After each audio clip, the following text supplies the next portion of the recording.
Imagine living in a world where the greatest criminals don't wear masks or carry weapons. They wear suits, ties, and a charming smile.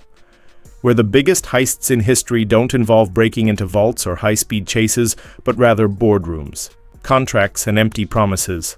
This is the story few dare to tell, the 5 most brilliantly executed scams in history. It all begins with a man named Charles Ponzi. Yes, the very one whose name became synonymous with fraud. In the early 20th century, he promised 50% returns in just 45 days, using international postage stamps as a cover story. The proposal sounded sophisticated based on postal arbitrage that was too technical for the average person to question. In reality, he used money from new investors to pay off the old ones. For a while, it worked. People lined up to hand over their savings, hypnotized by the promise of quick and easy profits. Thousands were deceived.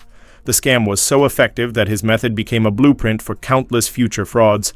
When the bubble burst, he had moved the equivalent of hundreds of millions of today's dollars.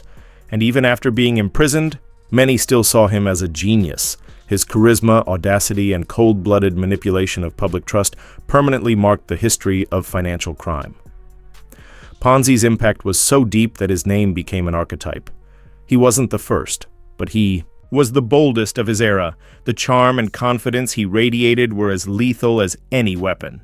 He portrayed himself as a financial savior during times of crisis, a man of the people offering a chance at economic ascension. His victims were often not greedy millionaires, but ordinary workers searching for hope. He masterfully manipulated desperation, proving that greed isn't always selfish. It can sometimes be a reflection of fear.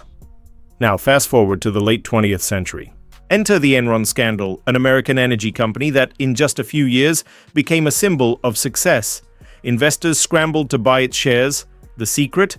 Creative accounting that hid debts in fake subsidiaries. Profits were inflated. Balance sheets were doctored. Everything looked flawless. The public saw a meteoric rise while behind the curtain, a house of cards was being built. Until a whistleblower revealed the truth. Enron collapsed, destroying the lives of thousands of employees and investors. The scam was so sophisticated, it even brought down one of the world's largest audit firms, Arthur Andersen. All of it fueled by greed and image. The fall of Enron was an earthquake in the corporate world and a brutal lesson on how accounting can be weaponized. The Enron saga is, above all, a warning of how systems can be shaped to hide lies. The executives didn't just deceive the public, they deceived the market itself. They created a bubble of confidence that felt unbreakable, fed by motivational speeches, ad campaigns, and a polished image of innovation. Employees were encouraged to invest their retirements into company stock, a blind leap of faith that ended in disaster. Enron's downfall was more than a financial collapse. It was a collapse of faith in the institutions meant to protect the common person. But if you think this only happens in the corporate world, meet Victor Lustig, a man who literally sold the Eiffel Tower, twice. He posed as a French government official and convinced businessmen that the tower was to be sold for scrap. One of them believed, paid a hefty price, and out of shame, never reported the scam. Lustig vanished with the money. A master manipulator, he executed scams with charm and sophistication, leaving a trail of destruction wherever he went. But his story doesn't stop there. He also created a fake money printing machine, selling it to collectors and businessmen for small fortunes.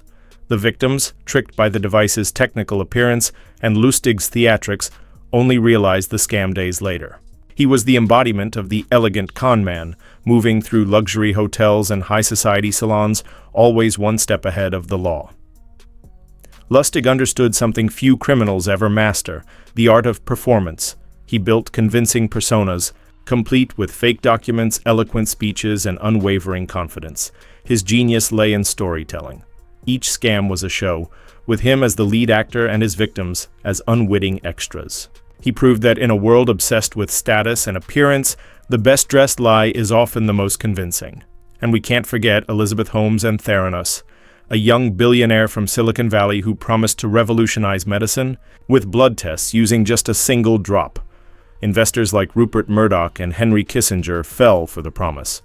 The company was valued at $9 billion, but the technology didn't work. Faulty results put lives at risk. The fraud was only exposed thanks to journalists and internal whistleblowers. Holmes was convicted, but she left behind a legend of how charisma and storytelling can outshine the truth for a while.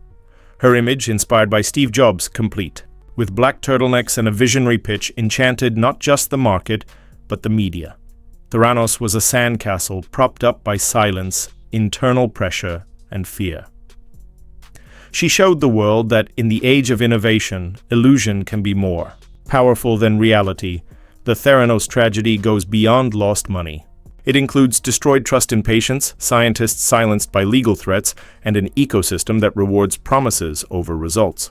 Holmes is a product of a system that idolizes the next genius before they prove their worth.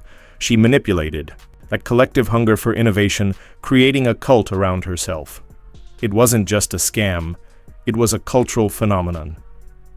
Finally, we arrive at the biggest of them all, Bernie Madoff.